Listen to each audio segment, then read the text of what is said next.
Hello, welcome back to 1001 of your beers that you must try before you die.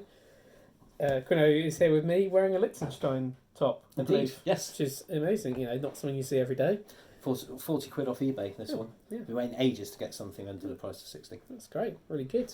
And he's brought back, he's been to somewhere, not Liechtenstein, he has been to Liechtenstein on his most recent trip. He went somewhere else and brought me back a beer. Yeah. One each, and he didn't try it while I was there, did you? I was really, really good and I resisted trying it. Yeah. So, I tried pretty much everything else from that country. would you like to tell us the vital statistics there, and then we can reveal what it is? Okay, 1946, 3.8. No. Oh, those are not those sort of vital Alright, okay. statistics. Okay, so it's from Malta, first brewed in 1946. It's 3.8%, and it is Farsons Lacto. It's a milk stout, which is... I'm quite excited about this, actually. 3.8% milk stout. It sounds like it could be a milk mild. I think so, yeah. Which, I mean, given that it is brewed in Malta, which rarely has a temperature much below 13, 14 degrees, I'm imagining it would be relatively light because I can't imagine the locals want to drink anything particularly heavy. But No. we might be surprised. I have no idea what to expect. Okay, well, do you want to read the tasting notes first? Yeah. And I'll start cracking this open. Right. So the tasting notes are deep black brew, topped by an espresso-coloured head, smooth and full of blackcurrant and dark chocolate notes. Caramel sweetness gives way to a slight tartness. The finish is dry. Okay, well you can pour yours out now, and we'll let it sit and talk about the bottle first, because there's something I've already seen which is of a great interest, and there is a crossover with Reading here already. Indeed, yes. Oh, you've noticed that, yes. I have noticed the crossover with Reading already. So Reading we live in, and it has got the Simmons hop leaf. The hop leaf, yes. The red hop leaf. Now I believe there is some sort of connection between Simmons and Malta. Yes. Because this is by Simmons Farsons Sisk PLC. Now I believe it's from the original, connected to the original Simmons family, the original brewery, which is why they use that. They can use the red trademark. Now I don't really know how they diverged or what happened there, but I am aware of there being some sort of connection. But do you know anything more about that? I should remember more. I did read something about it briefly. I think it's something to do with licensing agreements. And I think it's one of those that has kind of managed to keep the licensing agreement going despite the fact that Simmons as a brand name in the UK disappeared, in the 60s, I think? Possibly. I don't know. Before my time, that's for sure. Interesting. Lacto is an interesting name for a beer. Never heard them then just go straight out and say it's milk. Yeah. It's kind of, it's almost, the bottle label looks like it's never changed. No, it looks fairly traditional. But I think it has, because it says Farsons Classic Brews. Yeah, probably I mean, means there's a kind of stylised building on the front, which I assume is the brewery. That looks more modern. But it's, all the fontage and everything looks fairly classic. Looks quite nice, quite regal. I think this is a classic one of...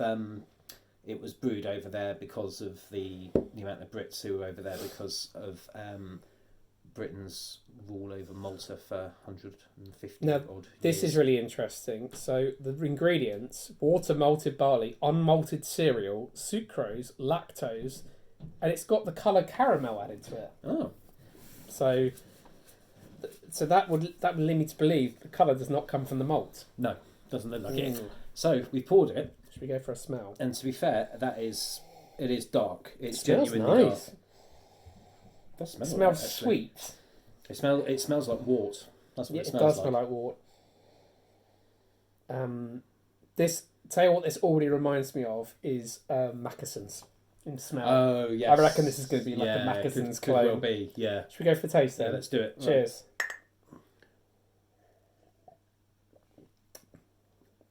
Mackesons. Mackesons, yes. It is very much. Now, nothing wrong with Mackesons. It's a less sweet version of Mackesons. I remember Mackesons being a bit more,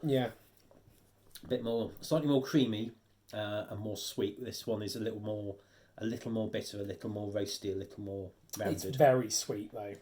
It's very sweet. For a beer, it's sweet. For a beer, it's sweet. Yeah, the lightness.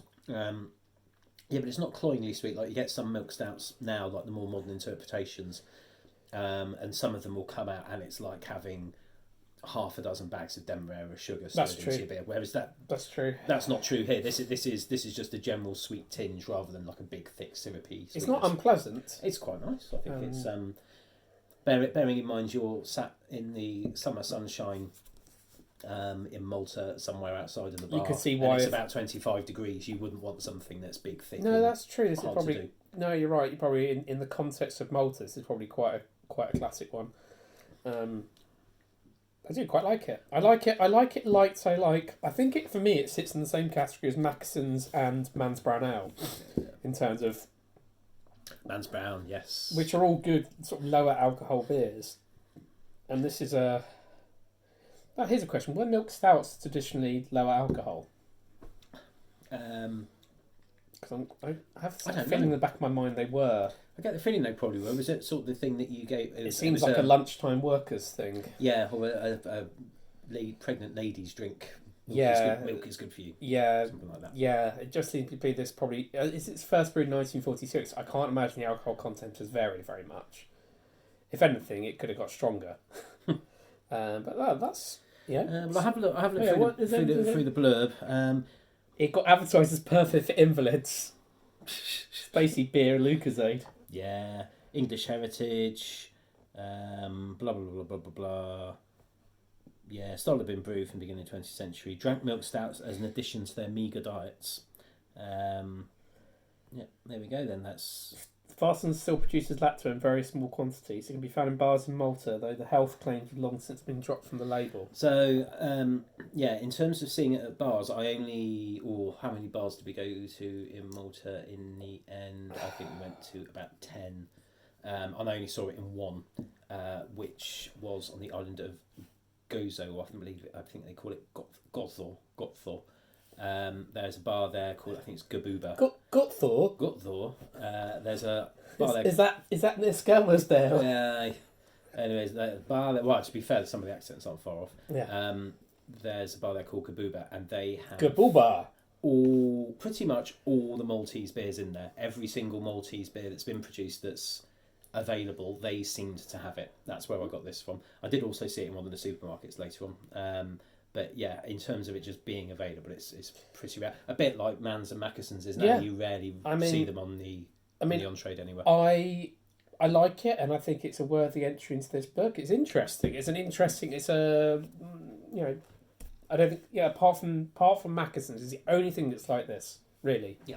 I think I presume it's the only Maltese beer in the book, or is Sisk in as well? Cis Lager's in it, which I've already done. Cis Lager. Cis Lager was good. It was a workaday Euro loud. Yeah. I had one when I was over there a few weeks ago on the beach, and it was on the beach, on the beach of Camino, and it was a perfect workaday Euro out in the warm sunshine. Quite happy with it. Perfect. Well, I would happily have this again. If someone said, "Oh, I got one of these, would you like it?" I would go, "Yeah, I'd happily have this with a nice lunch." A nice lunch, or as a little pudding beer, perhaps. Yeah, quite nice. If you had sort of fish or something, and at the end you thought, little liquid pudding. Maybe with a little bit of carrot cake or coffee cake.